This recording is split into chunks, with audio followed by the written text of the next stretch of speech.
Porque cuando el hombre pecó en el huerto del Edén, le abrió la puerta a todas estas maldiciones que el Señor le advirtió, le dijo, el día que tú comieras de ese árbol, ciertamente morirás y traerás maldición a la tierra.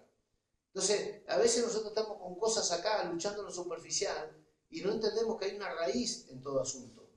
Tú eres el fruto de una simiente, de una semilla que estaba en el lomo de tu padre, pero que tu padre no era tampoco el génesis de ti. Tu génesis hay dos.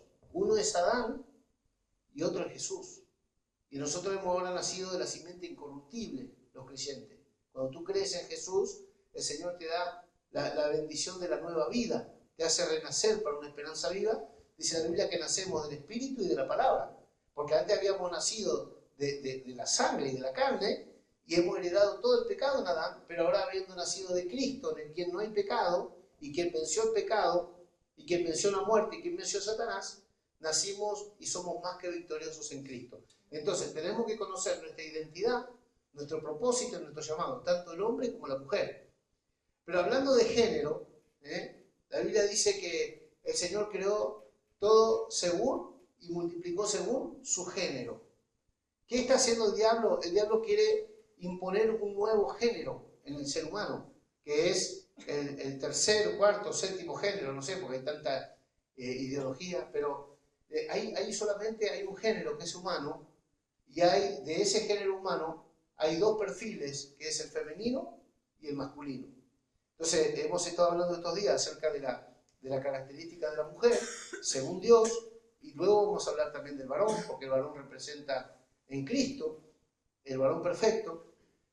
Pero hablando de género, cuando hablamos de género, hablamos de generación, y ahora mientras estábamos aquí con Mariela, que ella pasó un momento a comprar, yo la esperaba en el coche meditando la palabra y en mi espíritu, y el Señor me puso generación y generosidad. Porque yo soy el Padre de las generaciones y soy el Dios de la generosidad. Cuando tú estás manifestando generosidad, estás manifestando a Dios.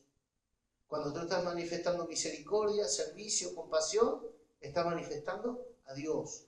Cuando tú estás hablando verdad, estás manifestando al Dios de verdad. Cuando tú estás amando lo que es justo, tú estás manifestando al Dios de justicia. Porque tú eres del género divino.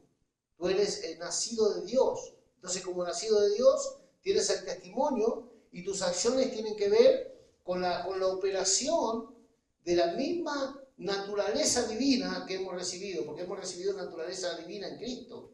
Dice que a nosotros se nos dio a participar de una naturaleza divina. Nuestros hijos naturales tienen nuestros genes, pero los hijos espirituales de Dios tienen los genes divinos por el Espíritu Santo y por la palabra. Y sabes, hay un misterio, que no te puedo hacer una doctrina de esto, pero Dios me lo enseñó, que cuando tú adoptas un hijo o una hija espiritual, esa persona también toma de tu manto y tiene algo característico tuyo en ella impreso. Esos son los verdaderos hijos de la casa. Entonces hemos hablado el otro día acerca de Elías y Eliseo, cuando Eliseo heredó y vamos a seguir hablando mañana, cuando heredó la unción de Elías, pero Giezi abortó porque no honró el manto, y dice la palabra que Eliseo se llevó la unción allí a la fosa, y un día trajeron un muerto y lo tiraron en aquella fosa donde estaba el profeta Eliseo.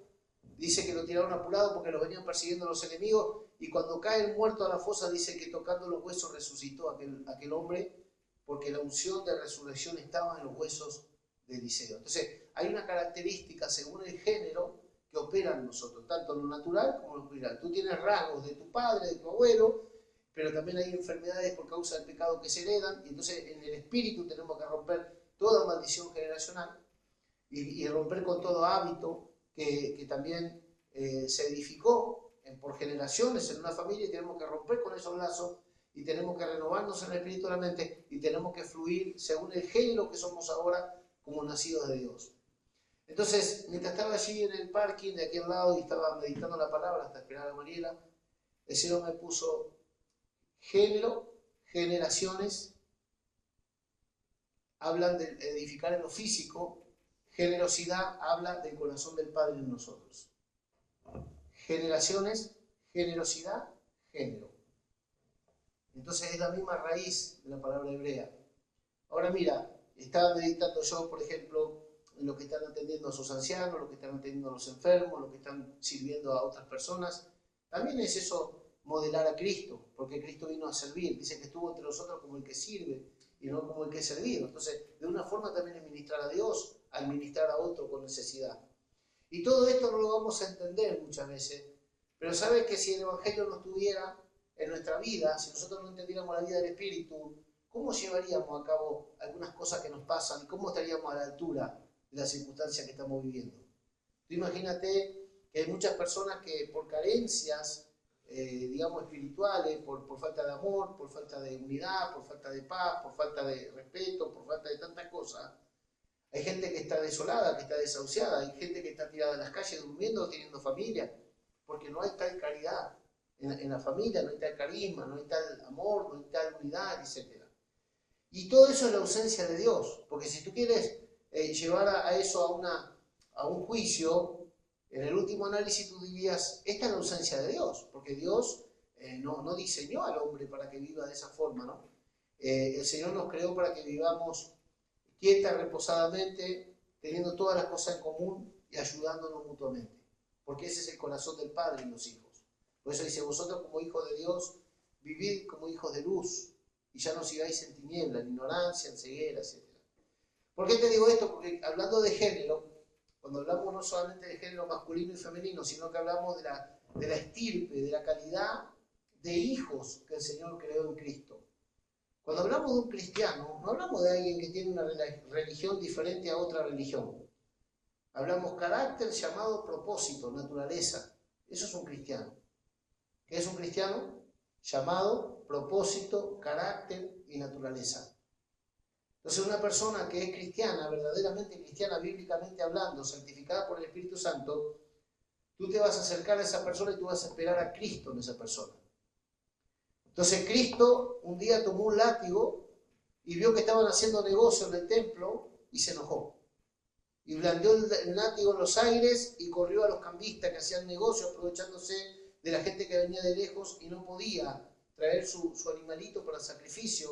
Entonces ahí estaban los oportunistas que vendían animalitos como vender cualquier cosa tratando de sacarle la moneda a los creyentes. ¿Conocen a alguien así? Bueno, eso empezó ya en el tiempo de Jesús, prostituyendo lo que es llamado casa de oración, ellos lo hicieron cueva de ladrones. Entonces Jesús se airó contra eso, dice, y tomó un látigo y lo sacó arriando a todos. Entonces el Jesús amoroso que tú conoces también tiene un carácter celoso y santo contra la prostitución espiritual, contra la perversión, contra la mentira, contra el engaño, contra la manipulación, contra la falsedad, contra los falsos hermanos, falsos apóstoles, falsos obreros, falsos ministros, falso. Porque Jesús es el modelo principal y verdadero de la imagen del Padre.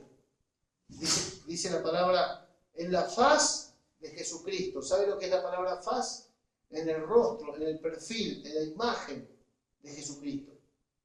Entonces yo no puedo venir acá a predicarte un mensaje o a darte una enseñanza que no tenga que ver con lo que tiene que ser mostrarte a Jesús y mostrarte el propósito y mostrarte el diseño de Dios, no solamente por medio de los apóstoles, porque nosotros, como dice Efesios capítulo 2, 18 al 20, nosotros edificamos conforme al fundamento apostólico y profético. ¿Qué significa edificar según el fundamento apostólico y profético? Lo que el Señor les mostró, les habló, les reveló, les confirmó por el Espíritu, les comisionó a los que anduvieron con Jesús y luego a los que se les apareció el Señor. Entonces, el caminar en el fundamento apostólico y profético significa que ese diseño divino que estaba allí, en la sola potestad de Dios, Dios quiso revelarla por medio de hombres y mujeres a través del Espíritu Santo, hablándoles audiblemente y mostrándoles en sueños y en visiones, y después también los mismos testigos de esa gloria dejaron escritos para nosotros y dieron testimonio y vivieron conforme a esa revelación, y luego todos los que vamos siguiendo la misma enseñanza, la misma vida, lo que vamos produciendo el mismo fruto, estamos también para instruir a otros acerca de esto y para dar a conocer a otros acerca de lo mismo. Entonces, nuestro mensaje no puede diferir de la Escritura y de lo que los profetas, los reyes y los apóstoles, hombres y mujeres piadosos hicieron y cómo vivieron ellos en los días de su carne. Entonces nosotros hoy no podemos tener un evangelio que cuenta historias, anécdotas y vivimos de una manera diferente. Y tú puedes decir, no, pero estamos en el siglo XXI. Sí, estamos en el siglo XXI, pero el Espíritu es el mismo, Dios es el mismo, el plan de Dios es el mismo y el reino es el mismo. Aquel apóstol Pablo no tenía móvil, pero tenía Cristo, era santo, andaba en la verdad. A nosotros no nos llaman a imitar cosas, por ejemplo, externas, ¿no? Que tengamos que venir acá vestido de una manera, que tengamos que, no, pero se nos dice que vivamos de tal forma que adornemos la doctrina del Señor y que demos testimonio del carácter justo, santo y piadoso del Señor. Entonces, esas cosas suenan lindas, pero es muy difícil reconciliarlo en nuestra mente hoy. Pero la gente está como una nube de testigos a nuestro alrededor, viendo tu fe. Está observando tu fe. No solamente lo que tú hablas, sino cómo vives. Y no estamos para ser espiados, pero el mundo observa. El mundo mira. Y Jesús dijo que nosotros vivamos de tal manera que el mundo tenga que reconocer que Dios está con nosotros por la forma como nos amamos. No dice cómo predicamos. Jesús nunca dijo, ustedes hablen de teología a la gente, ustedes discutan de doctrina. Nunca dijo eso el Señor. El Señor dijo, vivan de tal manera que el mundo crea que Dios existe, porque el amor de Dios está en ustedes. Que cuando la gente vea cómo ustedes se aman, reconozcan verdaderamente que Dios está en medio de ustedes. Ese es el mejor testimonio que nosotros podemos tener. Vale, porque conforme al género de Dios Padre, deben ser los hijos. Conforme al género que Dios constituyó a la mujer y al hombre, debemos comportarnos. Y el Señor no solamente te hizo nacer hombre o varón o mujer, sino que te dio también un diseño y un modelo de vida. Entonces hemos hablado esta semana, llevamos una semana y pico hablando del propósito de la mujer, de las características de una mujer aprobada por Dios, de una mujer que no importa que sea contemporánea, la regla sigue ahí alta para una mujer de Dios. ¿Cuántas quieren ser mujeres de Dios? No mujeres catrachas, argentinas, nicaragüenses, colombianas, no, mujer de Dios.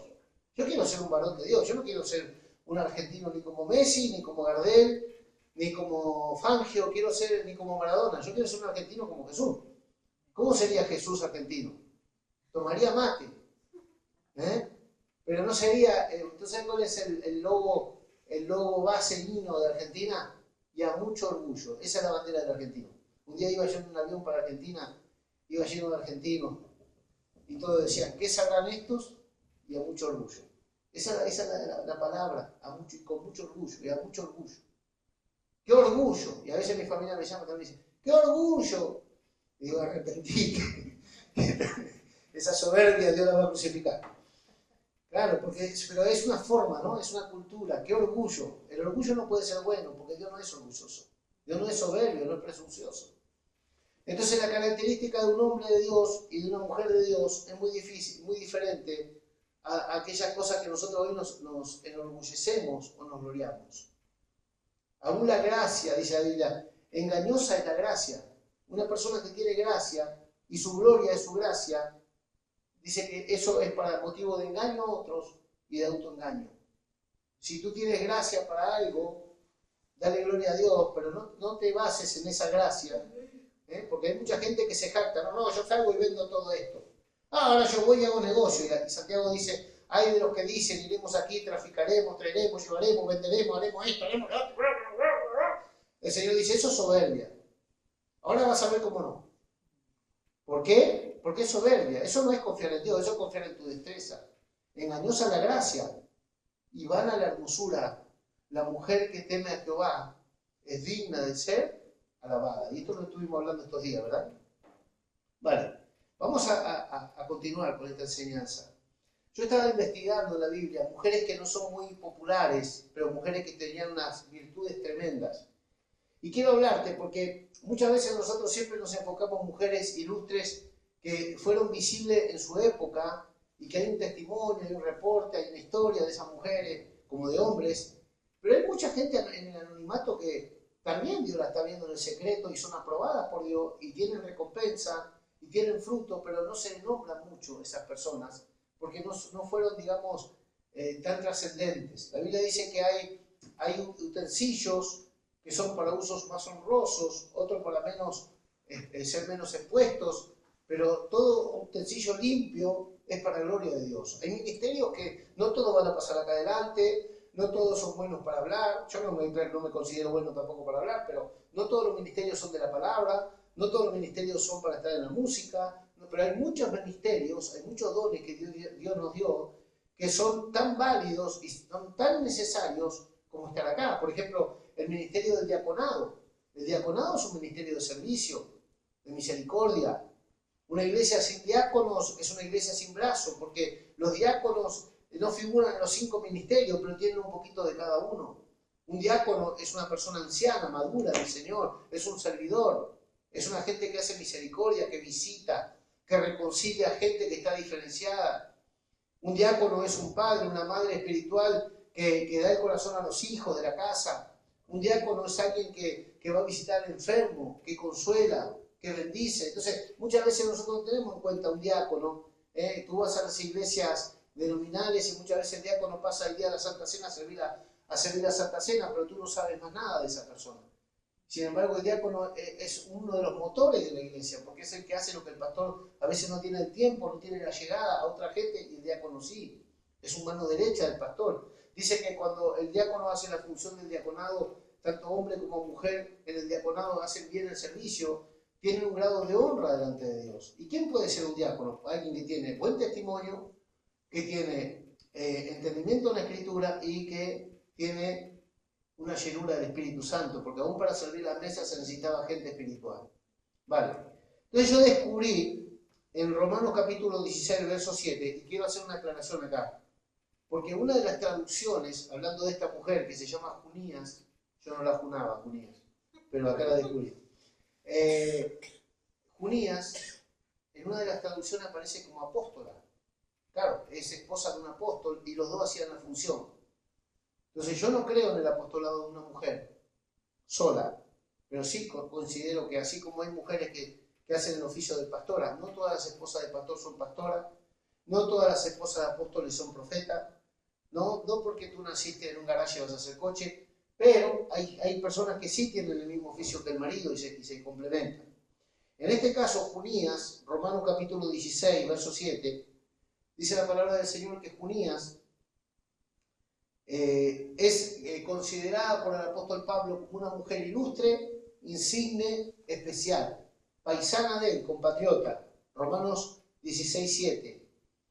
Saludad a Andrónico. Ahí tenemos un nombre para mi nieto, Iván, Andrónico. Saludad a Andrónico y a Junía, mis parientes y compañeros de prisiones. Junías y Andrónico era un ministerio apostólico. Hay una de las traducciones de las Biblias que Pablo dice, porque hay muchos que dicen, no, ahora no hay apóstoles, porque solamente los apóstoles caminaron con Jesús. Mentira. Hay muchos apóstoles en la Biblia que tenemos que descubrir. El ministerio apostólico no quedó solamente en los 12 o en los 13 con Matías, porque Judas ya sabemos dónde fue, sino que después hubo más apóstoles. Pablo es uno, pero no es el único.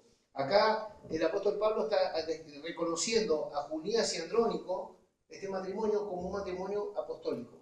Dice, saludar a Andrónico y a Junías, mis parientes y mis compañeros de prisión, los cuales son muy estimados entre los apóstoles y que también fueron antes de mí en Cristo. Hay una otra versión que dice, apóstoles también como nosotros.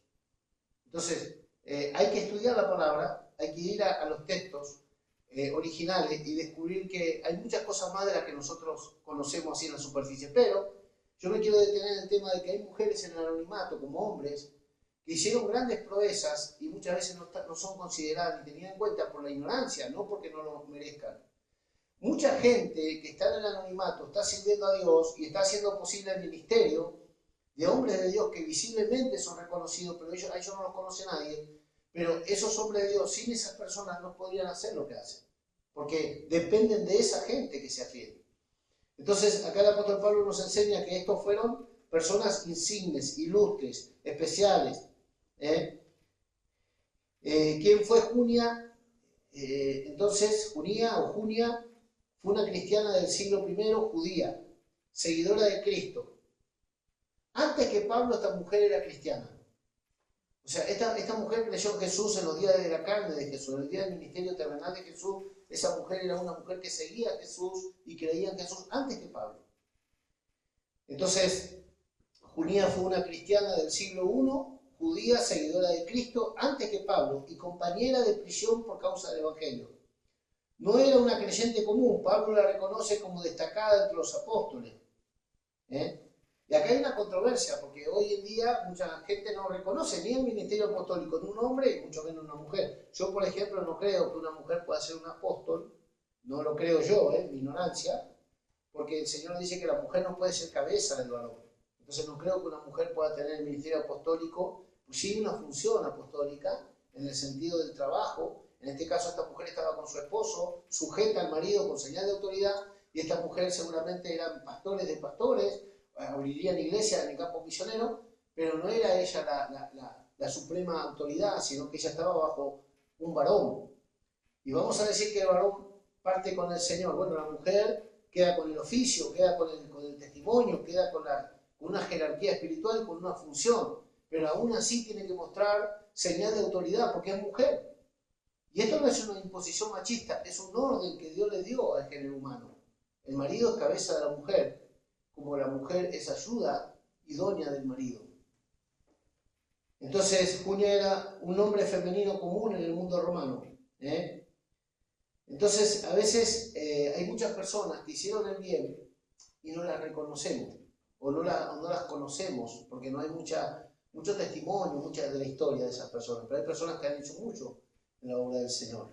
Hay gente que ha dado todo. Mira, hay un cantante argentino que no era cristiano evangélico, pero era un hombre que Dios se le reveló en un momento. Este hombre manejaba mucho dinero, que era Facundo Cabral, y este hombre había sido muy pobre en su infancia en Argentina, era muchos hermanos, y ese hombre en su niñez, pasando su madre las penurias tremendas, se fue hasta Buenos Aires, y estaba en el tiempo de Perón y Evita, el presidente de aquel tiempo de Argentina, y él irrumpió y se metió arriba del coche del presidente y le pidió que por favor ayuden a su madre. Se habían venido caminando desde el sur hasta Buenos Aires, con tremenda hambruna, comían de la basura. En el camino murieron 2 hermanitos de él. Y este chico, que era un chico muy chico, quizás 10, 12 años, cuando vio al presidente le preguntó un diariero, uno que vendía periódico en la calle, le preguntó, ¿cuándo va a estar el presidente? Porque le decía, va a venir el presidente, va a venir el presidente. ¿Cuándo va a venir? Porque yo quiero pedirle que nos ayude, a mí, a mi mamá, a mis hermanos. Y ese chico fue, y dice que cuando estaban todos los fotógrafos, todos cuando estaba el presidente, este chico fue y pidió la atención del presidente, y el presidente lo cubrieron los guardias, pero la mujer, Evita, de Perón, le pidió una entrevista. Bueno, ese chico logró una ayuda para su madre. Entonces ese chico se crió, después estudió, empezó en la música, y venía acá a Europa a cantar, era muy popular. Facundo Cabral es un cantante muy popular argentino, como un poeta, una cosa así, un escritor también. Y dice que un día, cuando ya tenía mucho dinero, había juntado como $2 millones acá, tuvo un encuentro con Dios. Dios puso en su corazón que él se vaya a ayudar a Teresa de Calcuta, a la India. Y cogió los 2 millones que hizo acá en la música y se los llevó a la India y se los dio a esta mujer. ¿Y sabe cómo vivía esa mujer? Esa mujer vivía entre algodones sucios, entre lepra, entre tremendas enfermedades, gente muy pobre, en la miseria. Y este cantante joven dejó acá la fama, las mujeres, la juerga, la noche, los vicios, y se fue y se remangó y se puso al lado de Teresa de Calcuta. Nosotros no podemos ser salvos por obras, pero algo del género de Dios, algo de la esencia de Dios se manifestó en Facundo Cabral. Porque ¿de dónde sacó generosidad, servicio, humildad? Asociarse con la gente humilde y piadosa, eso no viene del diablo. Hay algo de Dios que se estaba mezclando dentro de él, o se estaba, le estaba penetrando el alma por medio de una revelación. Entonces hay mucha gente que ha hecho cosas muy buenas, que no decimos que por las obras vamos a ser salvos, pero sí decimos que es obra de Dios en corazones de gente que, entre comillas, y en el anonimato no conocen a Dios, pero si te escuchas muchas canciones sabiendo de esta parte de la historia de ese hombre, te vas a dar cuenta que ese hombre no sacó eso de ninguna idea personal. Fue Dios el que puso en su corazón una carga y una idea para bendecir a muchos. Entonces, todo lo bueno, todo lo puro, todo lo de buen nombre, si hay virtud alguna en esto pensar, porque esto viene de Dios, dice la palabra. Entonces, hay gente mala haciendo cosas buenas, y sí, porque todos tenemos una porción de la imagen de Dios. Quizás no estamos a pleno en el Señor, todavía no se completó ni se perfeccionó la imagen de Cristo del todo en nuestra vida. Nosotros estamos en proceso de purificación y de perfección. Pero en aquellos que todavía no conocen a Cristo o el Evangelio, todos tienen el soplo de Dios y todos tienen el ADN de Dios, porque todos fuimos creados a imagen y semejanza de Dios. Entonces hay muchas cosas de Dios que si tú te detienes a observar, tú vas a ver cosas muy poderosas, muy buenas en personas, que aunque no conocen a Dios, hay virtud, hay integridad, hay sentido de justicia, hay sentido de amor por la verdad, aunque no la conocen en su totalidad, pero hay algo que apela en ellos a buscar lo de Dios. Entonces, no conocen a Dios, no llegan a Dios porque no conocen a Jesús como el camino a Dios, pero sí puedo decirte que tienen algo de Dios porque todos fuimos creados de imagen y semejanza de Dios. Entonces, la Biblia dice que todos los hombres fueron hechos a su imagen. Entonces, el diablo, con esto vamos a tomar, por ejemplo, el tema de la diversidad de género, que es una agenda satánica contra la humanidad. Yo estoy publicando en los estados de mi WhatsApp todos los países que se están divorciando de esa mentalidad diabólica. Ucrania, por ejemplo, dijo, nosotros vamos a servir a Dios, esa agenda no la queremos. Italia dijo, esa agenda no la queremos. Rusia dijo, acá condenamos eso. Países islámicos aún dijeron, no queremos saber nada con esto que destruye la familia. O sea, imagínate, hay un montón de países que están despertando. Inglaterra también. Inglaterra no quiere saber nada con esa agenda. Entonces, cada vez más países están despertando a esta verdad. Aquí en España, este gobierno tiene en agenda pervertir la familia, ¿no? Este gobierno, lamentablemente, de turno, está más de ese lado que del lado de Dios. Pero fíjate una cosa, el otro día leía que a Nadal, en un festival de música, en un festival de la canción, acá en Europa, no sé dónde fue, le quisieron imponer que él, no sé si tenía que levantar una bandera o decir unas frases acerca del lesbianismo, la homosexualidad y todo esto. Y él dijo que él era deportista, no tenía nada que ver con la ideología política. Y Sánchez, creo que fue, no sé si fue Sánchez o alguien de Sánchez que lo atacó, y alguien de la producción también lo atacó, y él se defendió diciendo que él no estaba para esas cosas. Djokovic también tenía que promover la LGTB y se reveló a eso, dijo que si no jugaba, pero que eso no. Entonces hay mucha gente célebre que la quieren usar para llamar la atención y para mover a multitudes, pero hay mucha gente que está despertando a esto, que esto no tiene lugar. Y gloria a Dios que la verdad está triunfando, porque es Dios velando por la humanidad. Porque imagínate que la gente sigue a líderes que están perdidos. La Biblia dice que si un ciego sigue a otro ciego, ambos caerán en el pozo. Por eso es necesario que nosotros veamos y que sigamos gente con ojos abiertos y entendidos en los tiempos. Entonces, vemos, por ejemplo, que hay muchas cosas que nos quieren volver atrás, que nos quieren degenerar del sentido, del propósito, de la identidad que tenemos en Dios. Entonces, ¿cómo hacemos nosotros para mantenernos firmes y fieles al diseño de Dios? Primeramente es conociéndolo. Porque tú no puedes amar ni edificar algo que tú ignoras o que desconoces y que tampoco te sientes involucrado en un plan. Entonces, el Señor lo primero que hace, dice que a los que conoció, primeramente el Señor nos conoció de la eternidad pasada, a esto también llamó.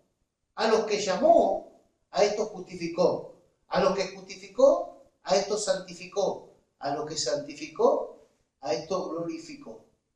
Entonces, mira, cuando el Señor ya nos conoció desde antes de la fundación del mundo y nos llamó desde el vientre de nuestra madre, dice la palabra del Señor que en su agenda está glorificarnos. ¿Qué es glorificarnos? Es volvernos mucho más que como estaba Adán en el Edén. Porque por el pecado hemos muerto espiritualmente y estábamos separados y destituidos de la gloria de Dios, ajenos a los pactos y a las promesas.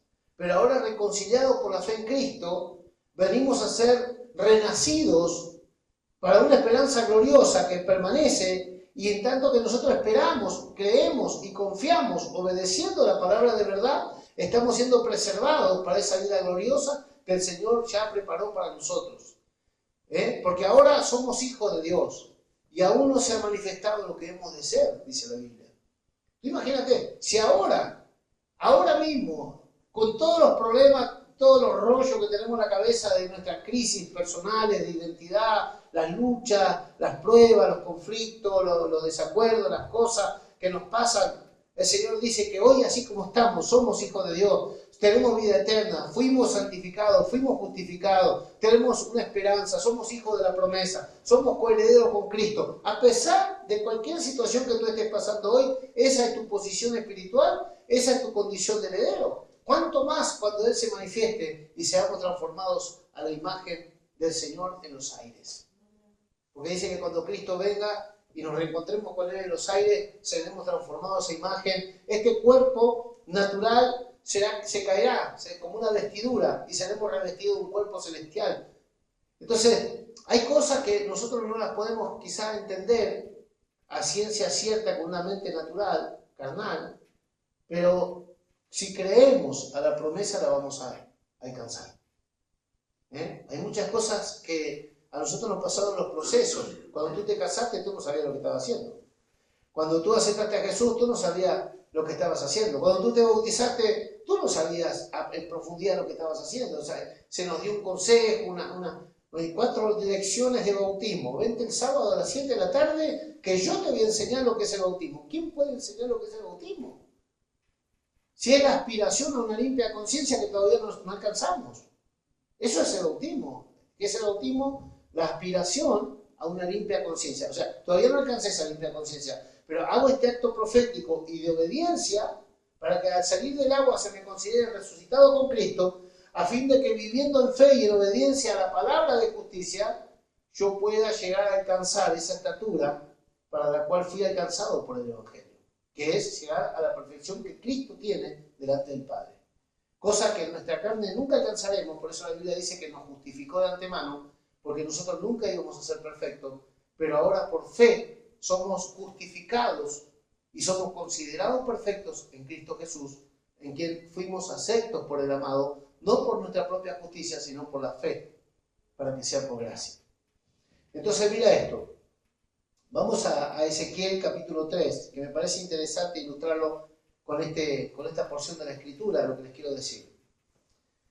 Ezequiel capítulo 3, dice la palabra del Señor en el verso 1, en adelante dice: la voz me dijo, el profeta Ezequiel acá hablando acerca de la revelación que Dios le hizo.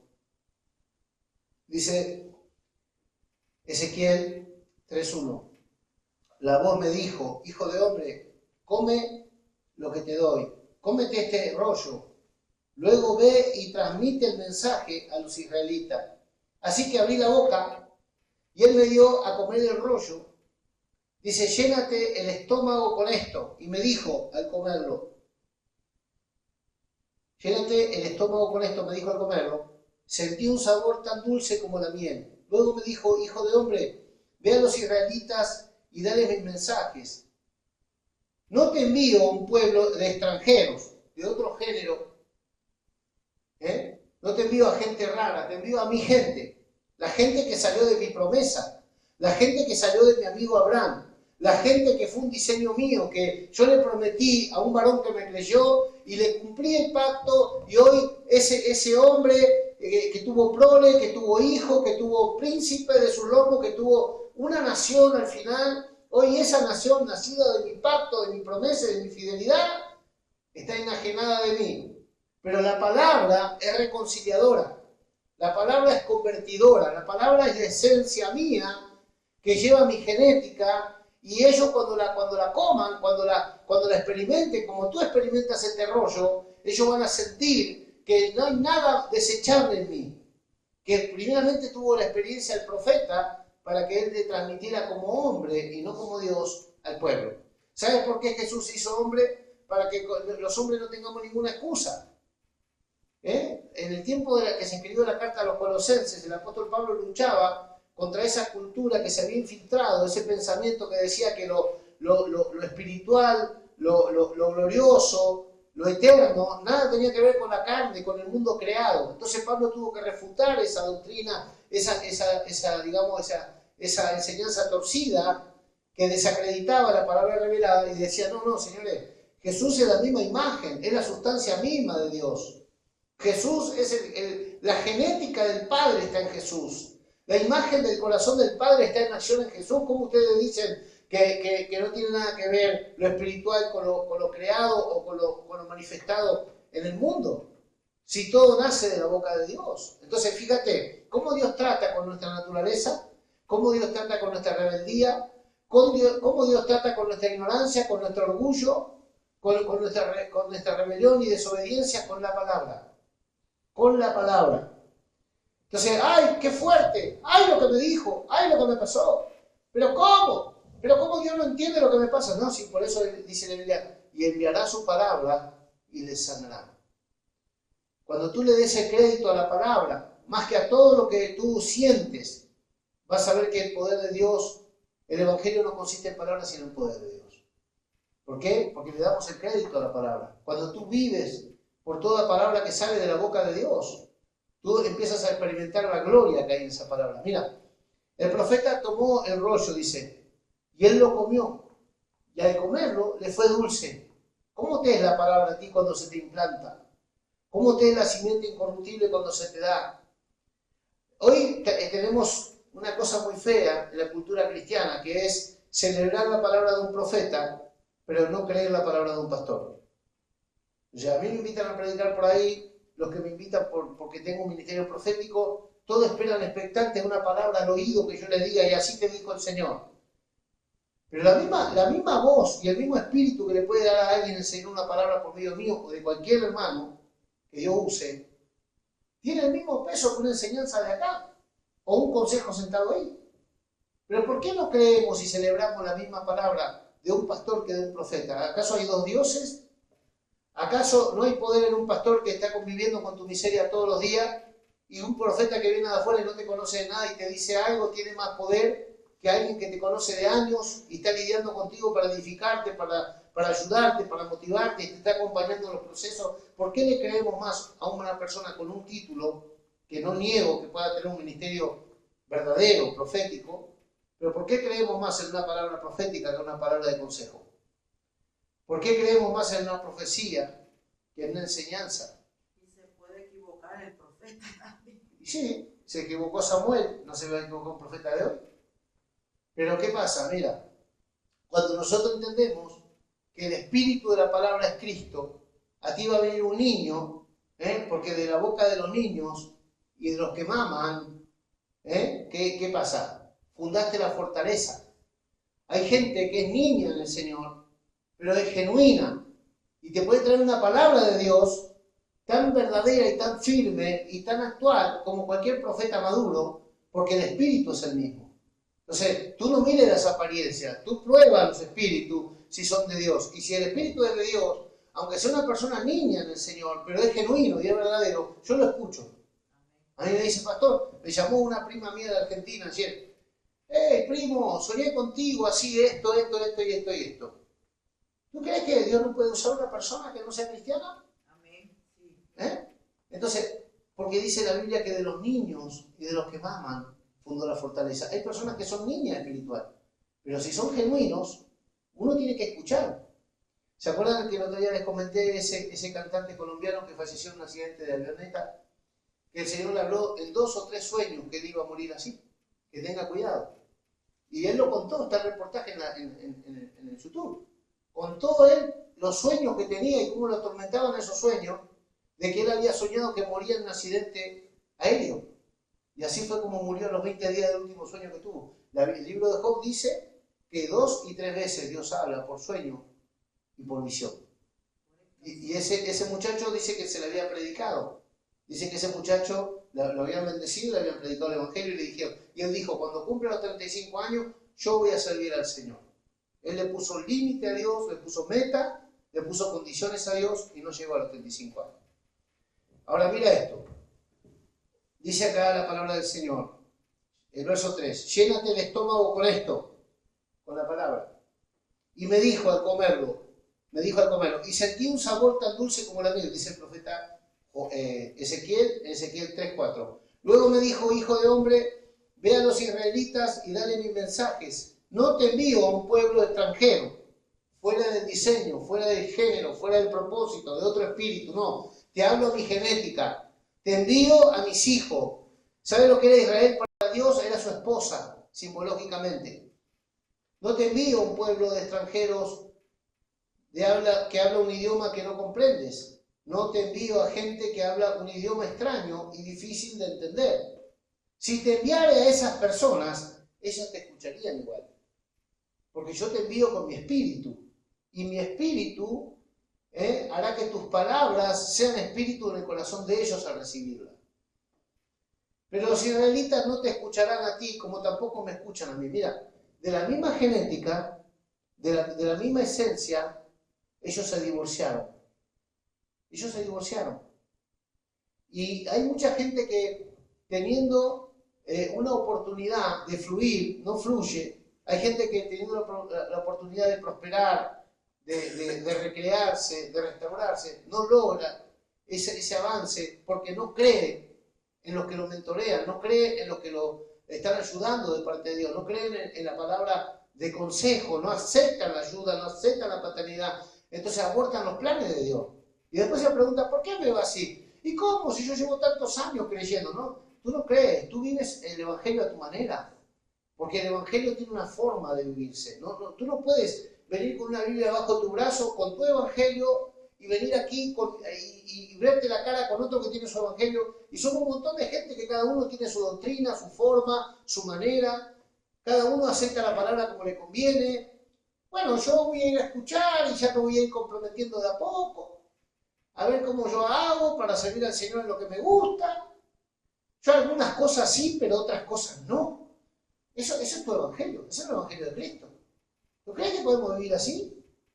Cuando yo quiero, cuando me gusta, como a mí me parece, como yo digo, porque en otra iglesia, porque a mí me dijeron, porque yo digo, porque a mí no me parece, porque yo no lo entiendo. Toma tu cruz y sigue a Jesús. Olvídate de tus caprichos. Nadie va a estar detrás de tu maña. A no ser que esté interesado en algo que tú tengas que aportarle. Acá estamos para ver la gloria de Jesús. Acá no estamos para conformar carne y sangre. Y menos carne y sangre que está fuera del diseño. Porque todo lo que empieza en el espíritu acabará por el espíritu. Pero los Gálatas, dice el apóstol Pablo, que comenzaron por el espíritu pero terminaron en la carne, porque se desviaron y nunca se dejaron enderezar por la palabra del consejo. Entonces el Señor sabía que Israel no iba a aceptar la palabra porque su corazón estaba lejos de él. ¿Quién no recibe la palabra? El que tiene el corazón lejos de él. ¿Tú sabes cuán cerca estamos nosotros de Dios? ¿Cuánta cabida tiene la palabra? Jesús le dijo a los fariseos en San Juan capítulo 8, vosotros no me entendéis mi lenguaje porque mi palabra no haya cabida en vosotros. ¿Sabes? Cuando tú ya tienes una resolución, ya tomaste una decisión, tienes una resolución en tu corazón, entonces por más que venga el mismo Jesucristo a explicarte algo, tú ya estás cerrado, como una ciudad cerrada, como Jericó, con muro de no sé cuántos metros, gruesa, que no te entra ni la bala. Entonces, ¿cómo vas a ir a convencer a una persona así? ¿Cómo vas a ir a explicarle, a hacerla entender cosas a una persona que está cerrada, obstinada, que no oye, que no está dispuesta a obedecer, a entender? Tú no puedes hacer nada con esa persona. A esa persona lo único que le queda es un quebrantamiento en la misericordia de Dios para que entienda y se vuelva a él. Y fíjate que cada vez que Israel operaba en rebeldía, en orgullo, en desobediencia, en pataleo, en capricho, Dios tenía que permitir que otras naciones vengan y se enseñoren de ellos. Dios tenía que permitir plagas, Dios tenía que permitir hambre, Dios tenía que permitir enfermedades para quebrantar el corazón orgulloso y para que ellos clamaran y se volvieran al Señor. No siempre Dios les mandó los castigos. Con que Dios saque su mano nomás, hay de nosotros. Pero tú, dice la Biblia, ¿has visto hombre obstinado? ¿Has visto hombre orgulloso cuando se le enseña? Aquel que instruido y avisado endurece su corazón, de repente vendrá el quebrantamiento sobre él y no habrá para él medicina. Así dice el proverbio. Entonces, cuando viene una palabra aunque a mí no me guste, yo tengo que meditar en la palabra y tengo que juzgar si la palabra es de Dios o es intencionalmente de la carne. Pero yo al menos me tengo que tomar el tiempo para orar y para discernir el consejo, si es de Dios o es del hombre. Yo no puedo tomar livianamente la palabra porque a mí no me parece, porque muchas veces cuando la palabra viene para anticiparte. Por eso es el espíritu profético. El espíritu profético no te profetiza lo que te pasó ayer, sino lo que se espera que va a suceder mañana. Y si tú no tienes oído para oír, ojos para ver la gloria de Dios y corazón para entender, aún viendo no verás, oyendo no oirás, no podrás creer y Dios no te podrá restaurar. Así dice la palabra de Mateo y así el Señor Jesús. Entonces Ezequiel 3:6 dice, no te envío a gente que habla un idioma extraño y difícil de entender. Si te enviara a esas personas, ellas te escucharían. A mí Dios me mandó a diferentes naciones y Dios me escuchó, y la gente me escuchó porque yo fui en el nombre del Señor, no fue en el nombre mío. Y fuimos en Holanda y en Holanda ministrábamos gente de Surinam, gente de países que no eran de habla hispana. Con Manila ministrábamos gente que eran africanos de islas en Venezuela, que son de colonia holandesa, y de Brasil, Surinam y otros lugares. Entonces, si Dios nos manda a una gente que no habla nuestro lenguaje, pero tiene un corazón correcto, van a recibir la palabra y van a recibir los beneficios de la palabra. Entonces, mira, dice la palabra acá, pero los israelitas no te escucharán a ti, como tampoco me escuchan a mí, pues todos y cada uno de ellos son tercos y duros de corazón. Sin embargo, mira, te he hecho tan obstinado y duro de corazón como ellos. ¿Por qué el pastor es tan duro? Porque ustedes son duros. Y esto yo te lo puedo mostrar con la escritura, que Dios nunca te va a mandar un mensaje que no sea conforme a tu corazón. Esto lo digo desde mí hacia todos, porque yo mismo, antes de querer hacer algo, tengo que buscar en Dios si es voluntad de Dios o voluntad mía. Yo no puedo sacar lo que yo quiero, yo soy siervo, yo no soy el Señor. Y nadie que entra por esa puerta es Señor mío, ni tuyo tampoco. Acá el único que tiene el derecho legal y la máxima autoridad es el Señor. Y de ahí para abajo, los que le obedecemos. Entonces, una persona que no tiene un título de pastor, pero tiene un corazón enseñable, tiene el mismo derecho, la misma autoridad y la misma digamos, aceptación en un consejo, en una aportación, en una palabra, por el testimonio que esa persona tiene, no por lo que ella pretende que la gente haga con ella. Entonces, mira, el profeta Jeremías, el profeta Ezequiel, el Señor lo involucró en esto. ¿Sabes lo que le dijo el Señor al profeta Ezequiel? Tu mujer se va a morir, pero tú no la llores. ¿Cuántos entienden ese mandamiento? Tu mujer se muere, pero tú no la vas a llorar. Porque yo no voy a llorar a Israel. Entonces tú no vas a llorar a tu esposa. Eso, ¿sabes el trato íntimo que tiene que tener un hombre de Dios para entender eso? Mira, le dice el Señor, ahora te puse a ti un rostro como un diamante, un corazón duro como una piedra, para que puedas soportar a esta gente. Porque si yo no te equipara con esa calidad, tú no soportarías, no sobrevivís a este pueblo. A este pueblo no lo aguanto ni yo, así que imagínate tú.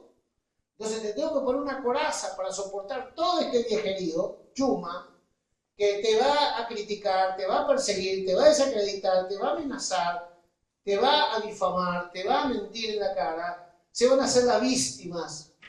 Pero yo te voy a preparar de tal manera para que tú sobrevivas a todo esto. Así le dijo el Señor. Mira, el Señor también intentó hacerlo con Moisés. Y Moisés insistía, no, Señor, ¿qué van a decir los demás pueblos? Al final le costó entrar a la tierra de la promesa de él. Porque él los aguantó, pero Dios dijo hasta acá, no los aguanto más. Entonces el Señor nos envía, pero nos equipa. Tú no esperes que toda la gente te va a aplaudir y te va a entender por qué hacen las cosas que hacen para honrar a Dios. Aunque la hagas en anonimato, hay mucha gente que no la va a aceptar, no la va a entender, ni la va a imitar, ni la va a aprobar. Problema de esa gente. Tú haz lo que el Señor te dice que tienes que hacer. Entonces, sin embargo, mira, te he hecho tan obstinado de manera santa, en lo que Dios quiere, verso 8, te he hecho tan obstinado y duro de corazón como a ellos. Duro de corazón no hacia mí, sino a las balas que te van a tirar. Obstinado no hacia mí, sino a la gente que te va a resistir en la cara, como le resistieron a Esteban. Dice que Esteban les hablaba a la cara los pecados a Israel. Y Esteban no era un ajeno, le decía, nuestros padres pecaron, nuestros padres se rebelaron contra Dios. ¿a cuál de los profetas nuestros padres no persiguieron? Decía Esteban, en el capítulo 7 de Hechos, el primer mártir. Dice que empezaron a crujir los dientes y arremetieron contra él, lo agarraron a piedrazo. Y mientras lo apedreaban a Esteban, el Señor le abrió el cielo y le mostró que todo lo que Esteban estaba diciendo era real, tanto en la tierra, en el pasado, como ahora en el cielo. Porque ahí estaba la gloria de Dios. Y mientras ellos lo apedreaban a Esteban, Esteban veía la gloria de Dios donde lo estaba esperando la gloria de él. O sea, a veces tenemos que mirar hacia arriba en los momentos de prueba y de persecución, porque todos nos desanimamos y nos quedamos a escuchar, a observar las intenciones, las actitudes, las reacciones de la gente. Pero nosotros, si sabemos lo que estamos haciendo, por qué lo estamos haciendo y para qué lo estamos haciendo y cuál es la motivación con que lo hacemos, estemos seguros que si es lo de Dios prevalece. Lo otro, tarde o temprano, va a quedar en evidencia. Verso 8. Sin embargo, mira, te he hecho tan obstinado y duro de corazón como ellos. Endurecí tu frente tanto como la roca más dura. Por lo tanto, no les tengas miedo ni te asustes con sus miradas furiosas. Esas miradas furiosas, le decía el Señor, por muy rebeldes que sean. Aleluya. Luego agregó, hijo de hombre, que todas mis palabras penetren primero en lo profundo de tu corazón. Porque si el que está cerca de Dios es permeable a la palabra, que es agua de vida, que limpia, que purifica, que vivifica, si el que se acerca a Dios es permeable a la palabra, entonces va a ser un buen transmisor de lo que Dios está diciendo y está haciendo. Si el que se supone que está cerca de Dios es de ojos cerrados, de oídos cerrados, de corazón duro, no esperemos que el pueblo va a recibir la palabra, tener un efecto de esa palabra. Voy terminando. Dice acá, escúchala atentamente para tu propio bien. Después ve a tus compatriotas desterrados y dile, esto dice el Señor soberano, hazlo, te escuchen o no te escuchen. Entonces, una de las condiciones de carácter profético es que nosotros estamos de parte de Dios a favor de la gente, pero nunca de parte de la gente hacia Dios. O sea, de parte de la gente hacia Dios sí estoy, porque yo considero mi humanidad. Yo también soy débil y también estoy sujeto a tentaciones, a debilidad de cosas. Pero una cosa, si queremos traer el reino de Dios a la tierra, tenemos que estar del lado de Dios, considerando nuestra debilidad en nosotros y la nuestra, pero de parte de Dios. Entonces yo también tengo excusa, yo también soy humano, también me pasan cosas, podemos decir, ¿no? También tengo necesidades, también me desanimo, pero he decidido seguir a Cristo y he decidido ponerme de acuerdo con el Señor, aun cuando aparentemente no me conviene. Aun cuando aparentemente no me va del todo como yo quisiera que me vaya, sin embargo hemos decidido seguir al Señor, no importa nuestra situación o condición actual, porque tenemos una esperanza eterna en Cristo. Termino con esto, mira. Nuestra esencia debe marcar nuestra tendencia.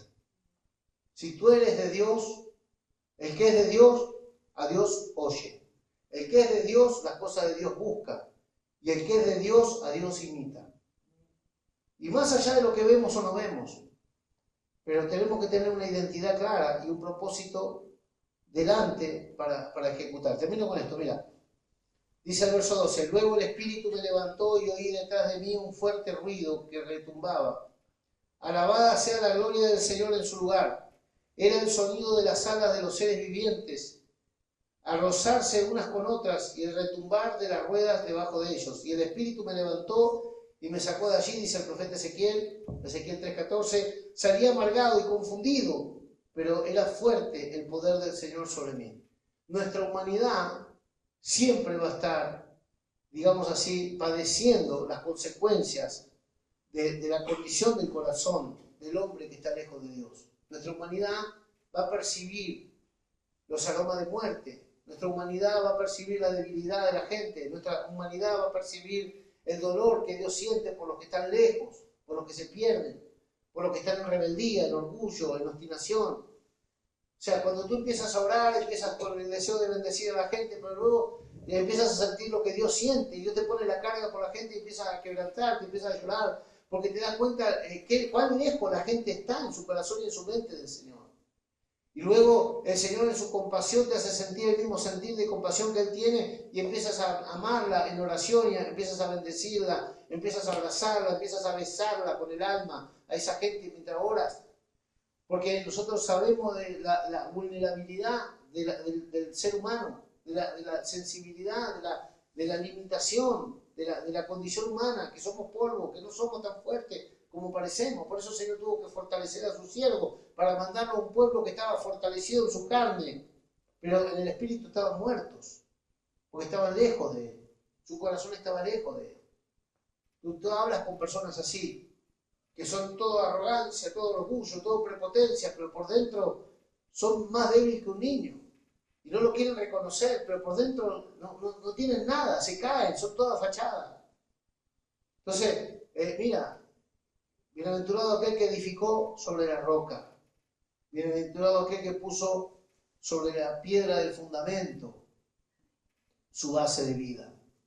Y no anda en las apariencias, sino lo que es interno, lo que es revelado, lo que es, digamos así, netamente espiritual. Lo que nace de Dios y lo que se produce y edifica por el Espíritu de Dios y la palabra de nosotros.